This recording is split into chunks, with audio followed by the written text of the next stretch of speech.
Some stories just get under your skin and they stay there. The case of Elisa Lam and the Cecil Hotel, it's definitely one of those. It's this incredible, tangled web of a haunted hotel, a video that went absolutely viral, and a whole bunch of questions that honestly, we still don't have clear answers for. So let's get right into it. So picture this. It's February 2013. We're in downtown Los Angeles, and our story takes place at the Cecil Hotel, a place that, believe me, already had a reputation for its dark history. But a brand new chapter was about to be written, and it would turn out to be the most disturbing one yet. It all started with something pretty simple, really. Something unsettling. Guests had a complaint. For days, they'd noticed something was just off with the hotel's water. And that one simple problem would lead to a truly horrifying discovery. And this is where it gets really creepy. The complaints weren't just, hey, the water pressure's a little low. No, guests were saying the water was dark, kind of blackish, and it tasted awful. They knew something was really, really wrong. But I guarantee you, what they were about to find out was beyond their worst nightmares. So because of all these complaints, the hotel sends a maintenance worker up to the roof. His job? To check out these huge water tanks that supply the whole building. So he climbs the ladder, he opens the heavy lid on the main tank, and he looks inside. And there she was. Inside the tank was the body of Elisa Lam, a 21-year-old Canadian student who was staying at the hotel. She'd been reported missing 3 weeks before.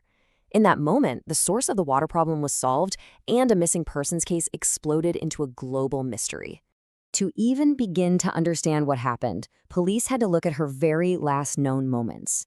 And what they found was a piece of security footage that would go viral and become the absolute centerpiece of this whole mystery, the elevator video.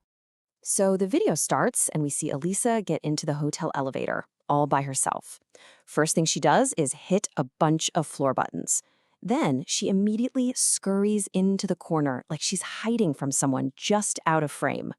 But the elevator doors don't close, and her behavior just gets more and more erratic. She steps out, looks both ways down the hall, then steps back in and starts mashing all the buttons again, almost frantically. But nothing. The doors just stay open. You see her do this several times. She cautiously peeks out into the hallway, which looks totally empty, by the way.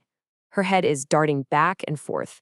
It is impossible to watch this and not get the feeling she's hiding from someone or something that we just can't see. And then there's this.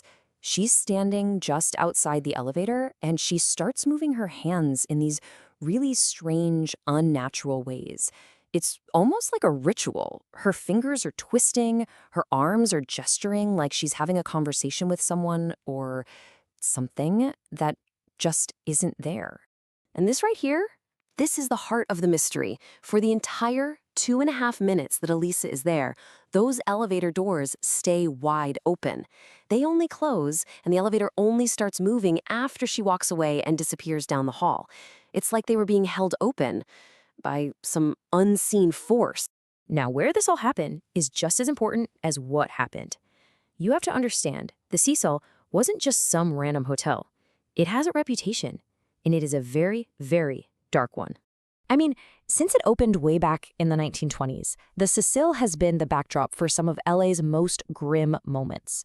It was a temporary home for not one, but 2 serial killers, Richard Ramirez, the Night Stalker, in the 80s, and then later, Jack Unterweger.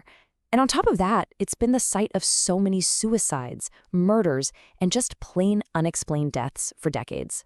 This history has led a lot of people to believe the building itself is just cursed, that it's a place that attracts and maybe even amplifies tragedy. And that idea became a huge part of why the public was so obsessed with Elisa's case. Was she just the latest victim of the Cecil's dark energy? But okay, let's set aside the whole haunted hotel thing for a minute. Even if you do that, you're still left with these baffling real-world questions. Like, how on earth did a young woman all by herself end up inside a sealed water tank on the roof? First, just think about the tanks. These things stood 8 feet tall. 8 feet. And there was no permanent ladder attached to them. To get to the top, Elisa would have had to figure out some way to scale the smooth, sheer side of this massive cylinder. Just try to walk through this sequence of events in your head. First, you have to get onto a roof that's locked and alarmed, a place only staff can get to. Second, you have to climb an 8-foot tank with no ladder. Third, you've got to lift an incredibly heavy lid. And finally, and this is the part that just breaks your brain, that same heavy lid was found closed on top of the tank after she was already inside. How? How is that even possible? So, you've got this bizarre video and this impossible crime scene. It's no wonder that theories just started to swirl, and they ranged from the pretty logical to the completely supernatural. Everybody wanted an answer for what happened to Elisa Lam. All right, so let's break down the main theories. First, you've got the paranormal one. People point to the hotel's cursed history, her weird behavior in the elevator, but there's just no physical proof. Then there's a really wild conspiracy theory. People found out a tuberculosis test called Lam Elisa was being used nearby at the time. I mean, what are the odds? For some, that was just too strange to be a coincidence. But the official ruling was accidental drowning. They said it was a tragic consequence of her diagnosed bipolar disorder. And look, a severe manic episode can include hallucinations and intense paranoia, which might explain her actions in the elevator. Maybe in that state, she thought she was in danger and climbed into the tank to hide. But that still doesn't answer the biggest questions. How did she get onto a locked roof and inside a sealed water tank all by herself? It just doesn't quite add up. And that's why this case, while officially closed, is still intellectually wide open. The official explanation, it just leaves too many critical questions unanswered. And that's what cemented its place as a true modern mystery that continues to fascinate and, let's be honest, horrify people all over the world. Which really just leaves us with this one final haunting question.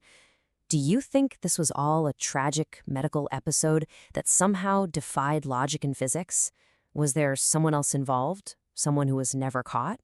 Or is it possible that all those stories are true and the Cecil Hotel is a place where the shadows are real and every now and then the darkness wins?